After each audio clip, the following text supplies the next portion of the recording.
Hi friends, நம்ம இப்போ ஒரு 3 ஸ்டாக்ஸ் பார்க்க போகிறோம். இது வந்து நெக்ஸ்ட் வீக் பார்த்திங்கன்னா ஒரு புல்லிஷ் மொமெண்டம் வர மாதிரி இருக்குது. இது வந்து பையிங் ரேஞ்சில் இப்போ வந்திருக்கு, புல்லிஷ் மொமெண்டம் காமிச்சிருக்கு. ஸோ நெக்ஸ்ட் வீக் இதை பை பண்ணோன்னா நம்ம ஒரு மினிமம் ஒரு 5 to 10% வில் கெட் பாசிபிள். நம்ம வெயிட் பண்ணால் நல்லா ஒரு ப்ராஃபிட் கிடைக்கும் பார்க்குது. இப்போ நம்ம ஃபஸ்ட்டு பார்க்க போகிற ஸ்டாக் வந்து பார்த்திங்கன்னா குஜராத் ஸ்டேட் பெட்ரோநெட் ஸ்டாக்கு. இது வந்து பார்த்திங்கன்னா கேஸஸ் ரிலேட்டடாக உள்ள ஸ்டாக்ஸ். இது வந்து ஒரு small cap company. Market cap பார்த்திங்கன்னா 23,576 கோடி இதோடது. செக்டார் பிஇ பார்த்திங்கன்னா 26.59. இதோட ட்ரெண்ட் அனலைஸ் பார்த்திங்கன்னா லாஸ்ட் ஃப்ரைடே பார்த்திங்கன்னா இது ஒரு நல்ல ஒரு புல்லிஷ் மொமெண்டம் கொடுத்துருக்கு. நல்ல ஒரு பையிங் கொஞ்சம் வேல்யூம் இன்க்ரீஸ் ஆகிருக்கு. ஸோ இதுக்கு ஒரு ஷார்ட் டைமில் ஒரு 450 வரைக்கும் ரீச் ஆகிறதுக்கு சான்சஸ் இருக்குது. இப்போ கரண்ட் ப்ரைஸ் பார்த்திங்கன்னா 418.65 இருக்குது. ஸோ இது பை பண்ணுறவங்க ட்ரெண்ட் அனலிஸ் பார்த்துட்டு ஃபண்டமெண்டல்லாம் பார்த்துட்டு ஃபர்தராக பை பண்ணுறா இருந்தால் பை பண்ணலாம். பட் இது எல்லாமே ஷார்ட் டைம் தான், லாங் டைம்னு பார்க்க முடியாது. ஏன்னா மார்க்கெட் அந்த மாதிரி கண்டிஷன் சுச்சுவேஷனில் இருக்குது இப்போது.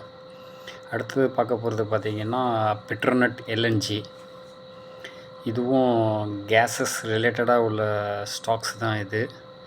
இதுவும் ஒரு நல்ல ஒரு புல்லிஷ் மொமெண்டம் கொடுத்துருக்கு இப்போது. இது வந்து mid cap company. Market cap பார்த்திங்கன்னா 50,873. செக்டார் பிஐ பார்த்திங்கன்னா 12.23. ஸோ நல்ல இதில் தான் இருக்குது.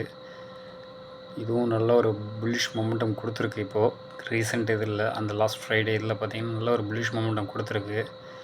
அதனால் ட்ரெண்டு பார்த்தோன்னா அதுவும் ஒரு புல்லிஷ் மொமெண்டம் காமிச்சிருக்கு இப்போது. பையிங் வேல்யூமும் இன்க்ரீஸ் ஆகிருக்கு. ஸோ ஷார்ட் டைமில் இதுவும் ஒரு 380 வரைக்கும், 350 to 380 வரதுக்கு ரீச்சஸ் ஆகிறதுக்கு சான்சஸ் இருக்குது. But it take the time. Maybe market up and down எதாவது ஆகுதுன்னா மேபி ஏறலாம் இறங்கலாம். நம்ம எதுவும் இதில் கிளியராக சொல்ல முடியாது. ஃபர்தராக செக் பண்ணிட்டு பை பண்ணுங்கள். அடுத்தது ஏபிஎல் அப்போலோ. இந்த ஷேர் பார்த்திங்கன்னா மெட்டல் ரிலேட்டடாக உள்ள ஸ்டாக்ஸ். இது வந்து இது ஒரு mid cap company. Market cap பார்த்திங்கன்னா 42,540 கோடி. செக்டார் பிஇ பார்த்திங்கன்னா 20.55.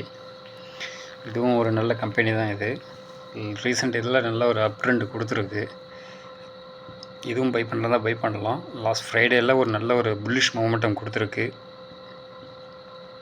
நல்ல அப்பில் போயிருக்கு இப்போது. ஸோ இந்த ஸ்டாக்ஸும் பை பண்ணலாம். இல்லை வந்து ஒரு ஷார்ட் டைமாக பார்த்திங்கன்னா ஒரு 1700 வரைக்கும் வரத்துக்கு சான்சஸ் இருக்குது. பட் இப்போ மெட்டல் ஸ்டாக்ஸ் எல்லாமே ஒரு பூமில் போய்ட்டுருக்கு. லாஸ்ட் 3 டேஸில் பாருங்கள் நல்ல ஒரு அப்பில் வந்திருக்கு. ஸோ இதையும் பை பண்ணுறதா பை பண்ணலாம். தேங்க்யூ.